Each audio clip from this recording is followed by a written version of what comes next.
Welcome to The Explainer, where we break down big ideas. Today, we're diving into a sermon that takes a really unique look at that famous biblical story of Jesus walking on water. Okay, so let's just jump right in.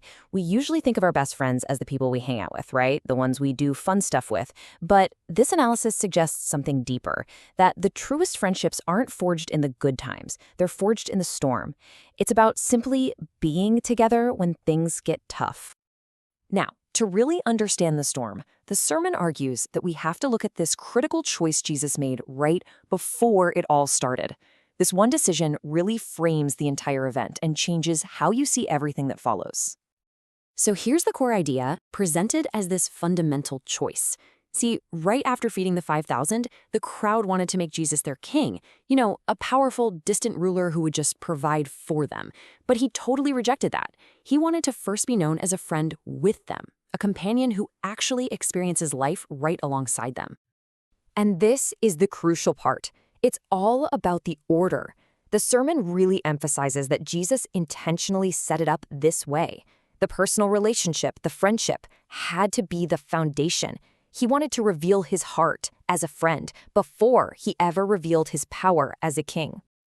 All right, so with that framework in mind, friend first, king second, let's move to the crisis itself. Because now, Jesus telling his disciples to get in a boat and cross a 6-mile sea at night after they've already been working all day, well, that suddenly seems intentionally difficult, doesn't it?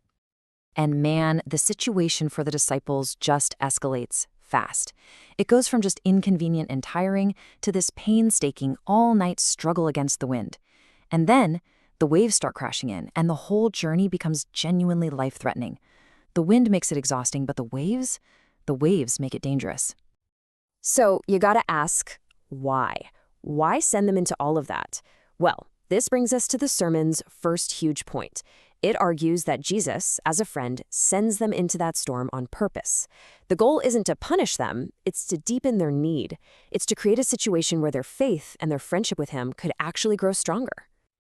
The speaker uses this great gym analogy. Think about it. If you go to the gym and you only ever lift like 2-pound weights, you're never going to get stronger. It's the resistance, the weight, the intensity. That's what builds muscle. And in the same way, facing this kind of resistance is what builds our faith and deepens our relationships. So the story then shifts to its climax. After hours and hours of this struggle, Jesus finally shows up. But he waits until the precise moment of their greatest desperation.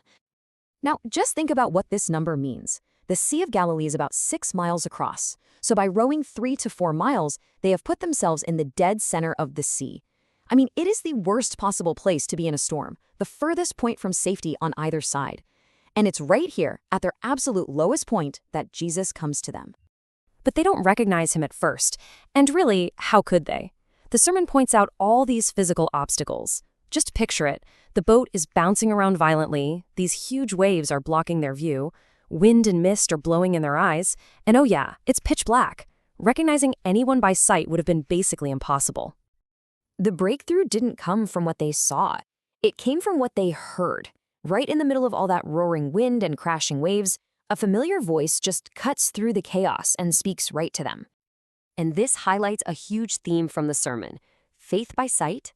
That told them they were in a hopeless situation that was never going to get fixed. But faith by hearing, recognizing the voice of their friend, that's what turned everything around. Their fear became faith, not because their situation changed, but because they heard his voice. So Jesus gets into the boat, the storm calms right down, and the story wraps up with one final, surprising twist that is so easy to miss.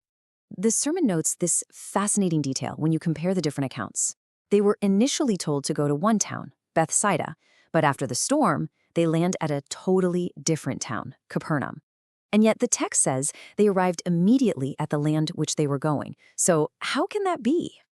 And here's the punchline. A storm can completely change our course, but that doesn't mean we failed or we've missed the plan. The storm itself might be leading us to the right place, even if it's not the place we expected to go. The right destination isn't always the initial one. So, to wrap it all up, this interpretation just reframes the entire miracle. It isn't just a raw display of power. No, it's an intimate act of friendship designed to build a relationship through a shared struggle.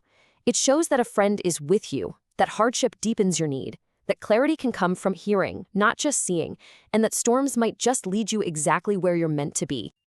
And that leaves us with a final thought to chew on.